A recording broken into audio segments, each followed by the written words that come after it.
They told me I was the weak twin before I even understood what the word weak was supposed to mean. That was the first memory that ever truly stayed with me, not because I understood it at the time, but because I learned later that labels can shape a life long before a child knows how to question them.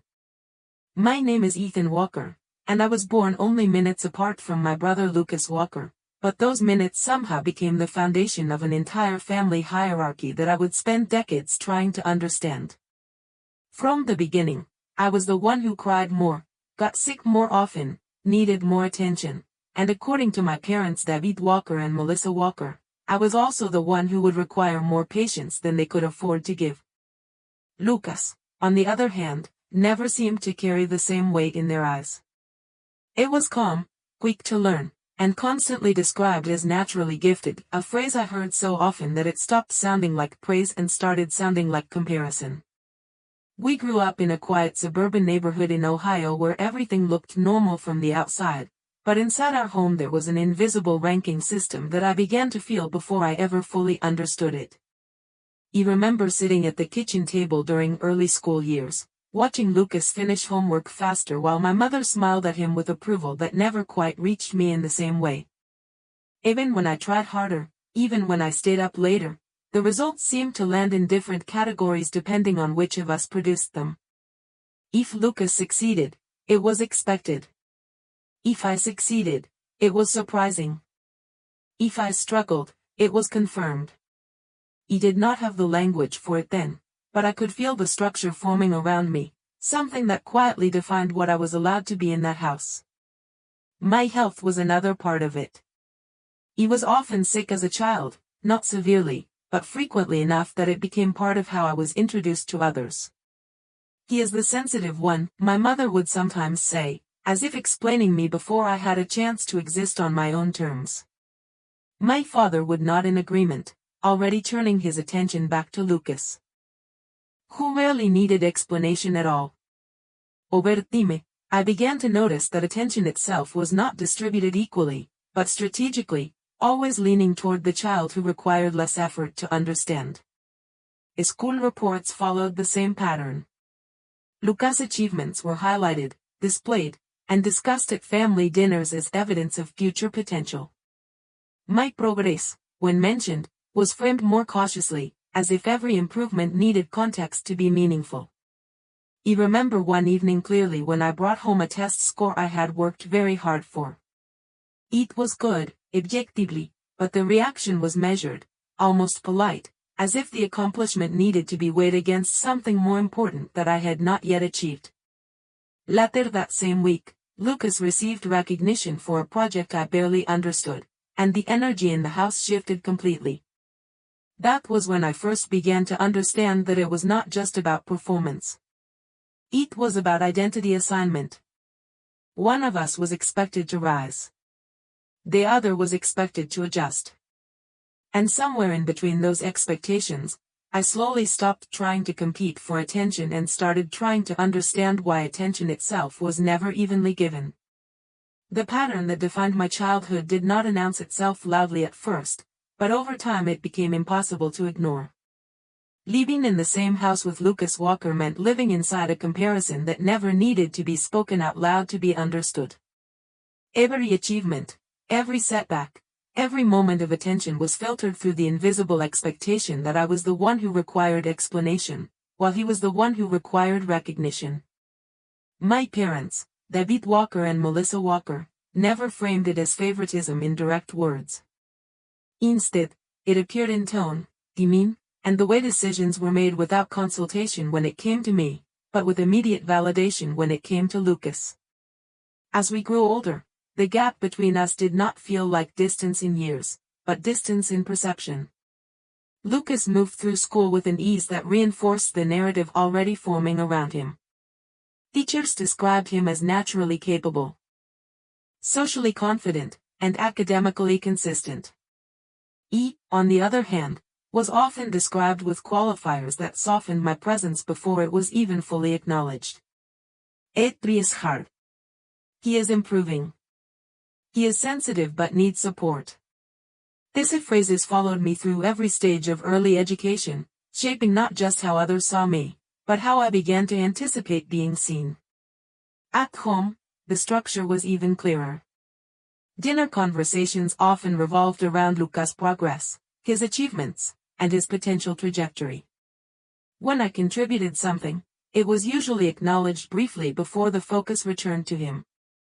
I remember sitting through many of those evenings quietly, learning how to exist without interrupting the flow of attention that never seemed intended for me in the same way. Even moments that should have been shared were divided unevenly. School events, awards, teacher meetings, and discussions about future opportunities always seemed to position Lucas at the center of expectation, while I remained at the edge, included but not emphasized. My health continued to play a role in how I was perceived as well. I was frequently unwell during childhood, not in ways that were dramatic, but consistent enough that it became part of my identity within the family. Instead of being treated as temporary circumstances, it became part of how I was defined. I was the child who might need rest, who might not keep up, who might require adjustments. Over time, I began to notice that even care could feel conditional when it was applied unevenly. Lucas was encouraged to push forward without hesitation. He was encouraged to be careful before I even began. One particular memory stands out from middle school, when I brought home a test result that I had worked hard to improve. It was not perfect, but it represented effort and progress. I remember placing it on the kitchen table with a sense of cautious pride. My mother glanced at it, nodded briefly, and said something neutral about continuing to improve. Later that same week, Lucas brought home a higher score in a subject I had also struggled with, and the reaction shifted immediately. Brass filled the room.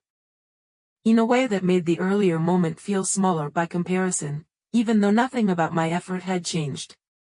That was when I began to understand that achievement in our household was not measured in isolation. It was measured in contrast. As the years continued, this structure became so familiar that I stopped expecting it to change. Instead, I began to adapt within it, learning when to speak and when to remain silent, when to present effort and when to accept invisibility. I did not yet realize that this adaptation was not simply survival within a family dynamic, but the beginning of a longer separation that would eventually extend far beyond childhood itself. As I moved through my teenage years, the structure that had formed around me inside the Walker household became less about individual moments and more about an established identity that I could not seem to escape. Ethan Walker was no longer just a child in comparison to Lucas Walker. He had become the designated contrast point in every situation, the reference used to highlight what Lucas naturally was. My parents, David Walker and Melissa Walker, never needed to explicitly state it anymore. The pattern had already been set long enough that it operated on its own. Lucas continued to excel in ways that reinforced his position within the family narrative. Academic performance, social confidence, and the ease with which he was spoken about in conversations with relatives or teachers all contributed to a steady accumulation of expectation around him. He observed this from a distance, not always with resentment, but with a growing awareness that attention in our household functioned like a limited resource that was consistently allocated in one direction. My own role became increasingly passive over time. He was present, but not emphasized. Included, but not highlighted. When conversations turned to future planning, Lucas was the subject of ambition, while I was framed in terms of limitation or caution. Even my health, which had improved slightly as I grew older, remained part of how I was perceived. It was rarely discussed directly anymore, but its influence lingered in subtle ways, shaping assumptions about what I could or could not handle. One of the most defining shifts occurred during high school when academic tracking began to separate students more visibly based on performance. Lucas was placed in advanced courses without question, his path already assumed to be aligned with higher achievement.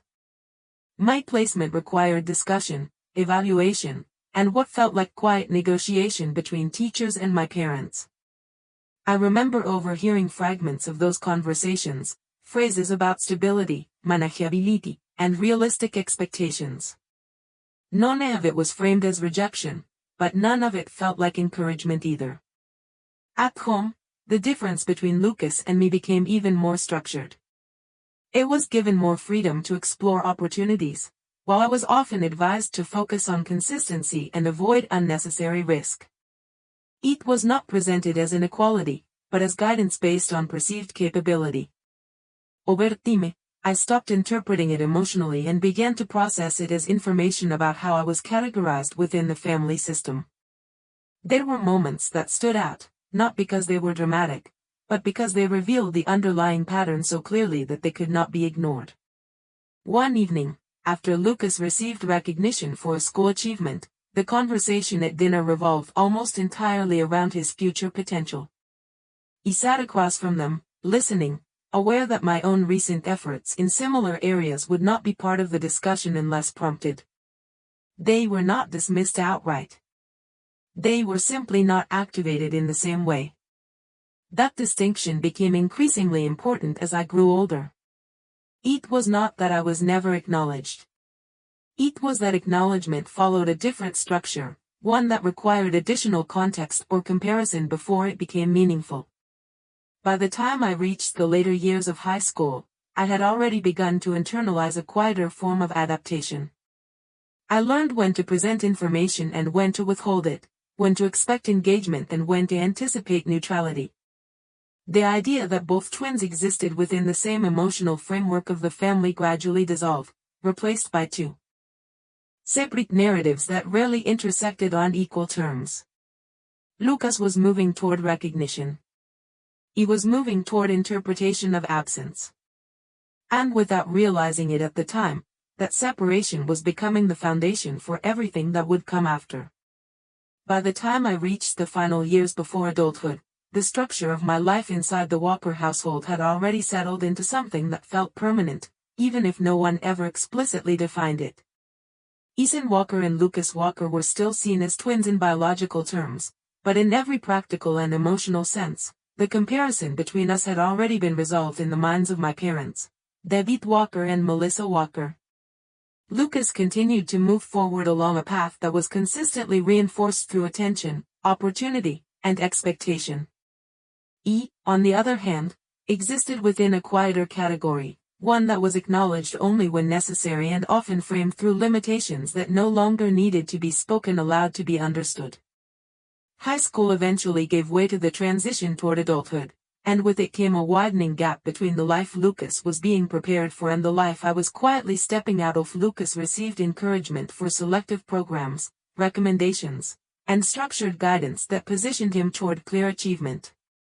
My own path was treated with less urgency, more caution, and a recurring sense that stability was preferable to ambition.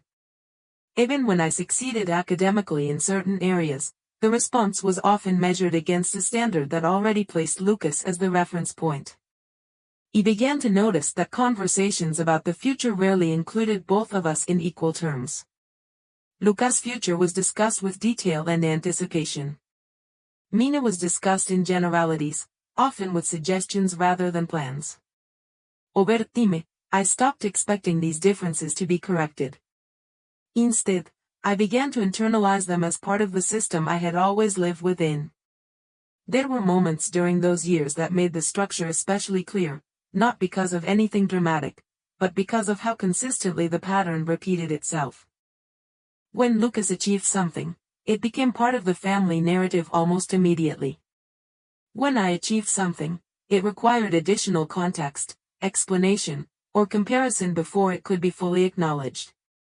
I remember sitting through family discussions where Lucas' name was central to the conversation, while my presence was more peripheral, acknowledged only when necessary for balance rather than focus. My health, which had stabilized significantly by this point, was no longer openly discussed, but its historical presence still influenced how decisions were framed around me. He was often advised toward safer options, more predictable choices, and paths that required less uncertainty. These suggestions were not presented as exclusion, but they functioned as boundaries all the same. As I approached the end of adolescence, I began to recognize that the emotional distance I had felt growing up was not accidental. It was structured through years of repeated reinforcement, where attention, expectation, and belief had been distributed unevenly but consistently. Lucas had been shaped into the visible future of the Walker family, while I had been shaped into the background reference point used to define contrast. That realization did not arrive as a single moment of clarity. It developed gradually, through accumulated experiences that each confirmed the same underlying pattern. By the time I was preparing to leave home and step into adulthood, I no longer viewed myself as part of a shared narrative within the household. Instead, I understood that there had always been two separate trajectories moving forward under the same roof, and only one of them had ever been expected to remain fully visible. By the time I finally stepped fully into adulthood, the distance between Ethan Walker and Lucas Walker had become something that no longer required explanation inside the family of David Walker and Melissa Walker.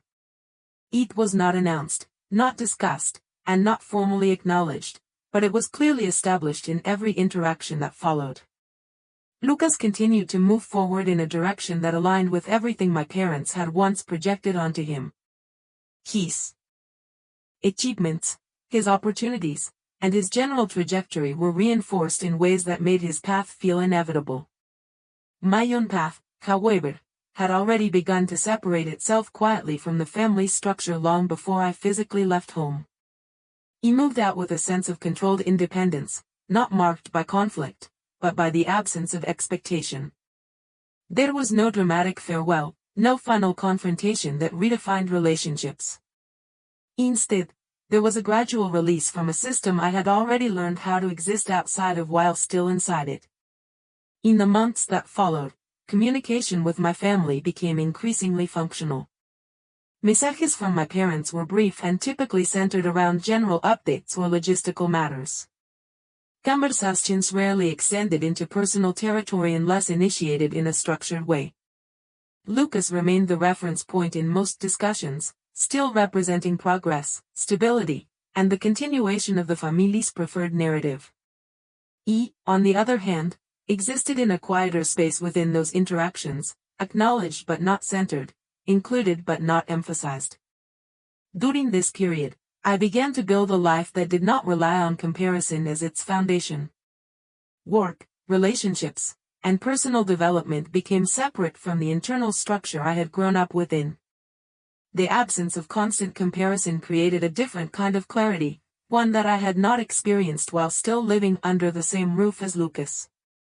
Yet even at a distance, the old structure occasionally resurfaced in subtle ways during conversations or family updates. Lucas' progress was still highlighted with enthusiasm, while my developments were often met with polite acknowledgement rather than detailed engagement. It was not hostility. It was simply consistency of pattern that had carried forward without interruption. Over time, I stopped interpreting these interactions emotionally and began to observe them as residual structure from an earlier system of family dynamics. The labels that had defined my childhood were no longer spoken directly, but their influence could still be felt in the way attention was distributed. Lucas remained the central figure in the family narrative, while I existed on the periphery of that same narrative, no longer directly affected by it but still aware of its structure. As the years passed, that awareness shifted further into distance. I no longer measured myself against Lucas in any practical sense, nor did I attempt to reinterpret the roles that had been assigned during childhood. Instead, I focused on building continuity outside of that framework. The separation that had begun in early childhood was no longer just emotional or psychological. It had become fully lived experience. And in that experience, I no longer saw myself as part of a comparison. I saw myself as someone who had already stepped out of the system that once defined both of us, while the system itself continued unchanged without requiring my presence to function. As the years continued after I left home, the distance between me and the Walker family of David Walker and Melissa Walker did not grow through conflict or sudden separation, but through quiet reduction. Communication became less frequent, not because of any declared rupture, but because there was simply less to say that connected us in meaningful ways. Lucas Walker remained the consistent center of their attention, still representing progress, achievement, and continuity of the family narrative, while my presence in their lives became increasingly situational rather than central. Messages from my parents arrived occasionally, usually tied to holidays, logistical updates, or brief check-ins that carried no emotional depth beyond surface acknowledgement. He responded in the same structured way I had learned to use over time, keeping conversations efficient, neutral, and free from expectation. It was not anger that guided this distance. It was familiarity with a pattern that no longer required emotional interpretation. Over time, I began to notice that even when I was included in family communication, the framing of those conversations remained consistent with earlier years. Lucas was still the reference point in discussions about success, direction, or stability. My life, by contrast, was often addressed in broader terms, without the same level of detail or anticipation. This was no longer surprising to me. It had become an established structure that simply continued without needing reinforcement. There were moments when I would receive updates about Lucas that were shared casually, as if they were natural extensions of ongoing family pride. In contrast, updates about me were rare and usually responded to with polite acknowledgement rather than extended interest. He stopped interpreting this difference emotionally and began to observe it as continuity of a long-standing system rather than a personal judgment. In my own life outside of the family, I had developed routines that no longer revolved around comparison or expectation. Work, relationships, and personal decisions were made independently of the framework I had grown up in. The absence of constant comparison allowed for a kind of clarity that had not existed during childhood or adolescence. However, even at a distance, remnants of the old structure would occasionally surface in subtle ways during conversations or updates. It was not overt, but it was consistent enough to remain recognizable. Lucas' name continued to appear more frequently in family discussions, while mine appeared only when context required it. He had reached a point where this no longer created internal tension. Instead, it reinforced my understanding of how deeply embedded the original hierarchy had been, and how naturally it had continued without disruption. As more time passed, I found myself reflecting less on what had been assigned to me within the family system and more on how completely I had learned to function outside of it. The separation that once felt gradual had become fully realized in practice, even if it was never formally defined in words. I no longer waited for recognition, categorization, or redefinition from my family, because those expectations had slowly dissolved over time without any single moment marking their end. Instead, what remained was a quiet understanding that the life I was living no longer required validation from the structure I had once been compared within. And in that understanding, I began to see that distance was not something that had been imposed suddenly, but something that had been formed gradually through years of consistent positioning, until eventually it simply became the reality I lived in without needing to question it further. As I moved further into adulthood, the separation between my life and the Walker family of David Walker and Melissa Walker became less about distance and more about definition. The structure that had once governed every interaction within that household no longer applied to my daily existence, yet its echoes still appeared occasionally in the way communication unfolded. Lucas Walker continued to remain the central reference point in almost every family exchange. His progress, decisions, and general direction in life were still discussed with a level of consistency that reinforced his position as the expected continuation of the family narrative. My own presence in those conversations, however, had become increasingly peripheral, acknowledged when necessary but no longer shaping the focus of attention. Messages from my parents arrived at irregular intervals, typically centered around practical matters or general life updates. There was no sense of urgency or emotional depth attached to them, only continuity. He responded in the same measured way I had learned over time, keeping interactions structured and neutral, without expectation of deeper engagement. This was no longer an emotional adjustment. It had become a stable pattern of interaction that required no internal negotiation. Over time, I noticed that even when conversations included both Lucas and me, the framing remained unchanged. Lucas was still described in terms of progression and achievement, while my life was referenced in broader, less defined terms. He no longer reacted to this difference as something personal. Instead, I observed it as an extension of a system that had formed long before I had any awareness of it. In my own life, I had built a framework that no longer depended on comparison or validation from the family environment I had grown up in. Decisions were made independently, and progress was measured internally rather than through external reference points. This separation allowed for clarity that had not existed during earlier stages of life, where identity had been continuously shaped through contrast. Yet even with this distance, the underlying structure of the Walker family system occasionally surfaced in subtle ways. Conversations would still naturally gravitate toward Lucas when discussing family direction, while my updates were acknowledged but rarely expanded upon. These moments no longer created emotional disruption. Instead, they confirmed the persistence of a long-standing pattern that continued without requiring active reinforcement. He had reached a point where I no longer interpreted this dynamic as something that needed correction or resolution. It simply existed as a remnant of an earlier system that no longer defined my present reality. The understanding that developed over time was not rooted in resentment or reinterpretation, but in recognition of consistency. What had once felt like comparison had evolved into structural separation, and what had once felt like exclusion had become simple divergence in life paths. He no longer waited for acknowledgement from a system that had already assigned its roles long ago. Instead, I continued forward within a life that no longer depended on being measured against someone else to feel complete. And in that realization, I understood that the distance between me and my family was not a moment of change, but the result of years of quiet positioning that had eventually become irreversible through repetition alone. As time continued to move forward, the structure of my life became increasingly independent from the Walker family of David Walker and Melissa Walker, yet the memory of that system still existed as a reference point in how I understood my own history. Lucas Walker remained positioned within the family narrative as the consistent center of attention, still associated with achievement, direction, and continuity.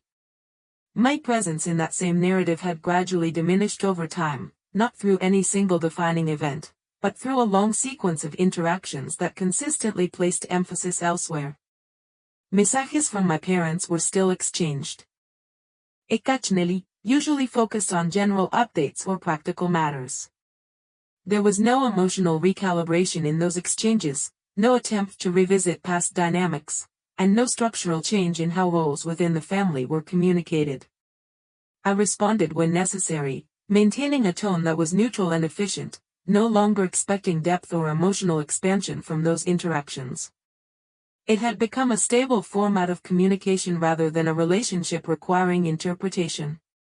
Over time, I noticed that even when both Lucas and I were mentioned in the same context, the framing remained consistent. Lucas was still described through language of development, progress, and future potential. My life, in contrast, was often described in broader and less defined terms, as if it existed outside the primary trajectory of family interest. He no longer interpreted this difference emotionally. Instead, I recognized it as a continuation of an established pattern that had been present for many years. In my own life outside the family structure, I had built a sense of identity that no longer relied on comparison or external validation. Decisions were made independently, and progress was measured through internal consistency rather than external reference. This shift allowed me to experience a level of clarity that had not been present during earlier stages of life, when identity was continuously shaped through contrast with Lucas. Even so, the presence of the original family structure did not disappear entirely. It remained visible in subtle ways during occasional communication. Conversations would still naturally center around Lucas when discussing family direction or long-term updates, while my own developments were acknowledged without the same depth of engagement. These differences no longer created emotional disruption. Instead, they functioned as confirmation of a system that had remained unchanged over time. As I reflected on this more deeply, I began to understand that the separation between my life and the Walker family was not the result of a single decision or moment of rejection. It was the outcome of a prolonged and consistent pattern that had shaped roles long before I became aware of them. The idea of being the weaker twin or less capable was no longer something that influenced my present identity, but it remained part of the historical framework that explained how those roles had been assigned in the first place. In the present, I no longer operated within that framework. I no longer needed to interpret attention, absence, or comparison as defining elements of who I was. Instead, I observed them as remnants of a system that continued to function in the background without requiring my participation. And in that understanding, I recognized that what once felt like separation had become something more permanent than distance. It had become a complete restructuring of meaning, where the past still existed, but no longer had authority over the direction of my life. As I reached the final stage of reflecting on my life, the full distance between Ethan Walker and the Walker family of David Walker and Melissa Walker no longer felt like something unfolding in real time, but rather something that had already been completed long before I ever had the language to describe it. Lucas Walker remained, in every reference point still visible from the family side, the consistent continuation of their expected narrative. His name still carried the weight of achievement, direction, and stability whenever it appeared in conversation, even in brief updates that reached me occasionally through messages or passing communication. My own name, when it appeared at all, no longer functioned as part of that same structure. It existed outside of comparison, outside of expectation, and outside of the roles that had once defined the dynamic between us. In the present, I did not experience this as loss or correction. I experienced it as completion of separation. The Walker family system still existed in communication patterns that occasionally reached me, but it no longer defined my interpretation of reality. Messages from my parents remained functional, brief, and centered on general life updates, without revisiting any of the deeper emotional structure that had once shaped childhood interactions. Lucas continued to be the reference point in those exchanges, while I existed in a parallel space that no longer required integration into the same narrative. There was no conflict in this realization, no emotional disruption attached to it. It had become simply observable structure. In my own life, I had already moved far beyond the need to define myself through comparison with Lucas or through recognition from the system that once governed our childhood. The decisions I made, the direction I followed, and the stability I built were no longer influenced by that original framework. Instead, they were shaped entirely by internal consistency, without reference to how I had once been categorized within the family. Even so, the history of that structure remained clear. It existed as a sequence of patterns that had repeated over time until they solidified into roles that neither of us had consciously chosen but both of us had lived within. Lucas had been positioned as the expected continuation of success. He had been positioned as the contrasting reference that defined that success by difference. That structure had shaped every interaction during childhood and adolescence, even when it was never explicitly stated. In the present, however, those roles no longer held operational meaning. When I reflected on communication with my family, I no longer searched for correction or reinterpretation. He simply observed continuity without expectation of change. Lucas remained central within their narrative. He remained outside of it. And that separation no longer carried emotional weight because it no longer functioned as a system I was part of. What once felt like comparison had dissolved into history. What once felt like exclusion had become distance. And what once felt like a relationship defined by imbalance had become two entirely separate trajectories that no longer intersected in any meaningful way. In that final understanding, I no longer saw myself as the weaker twin, or even as the overlooked one. I simply saw myself as someone who had fully stepped outside of a structure that continued to exist without needing my participation, and in doing so, had finally become something that no longer required comparison to be understood at all.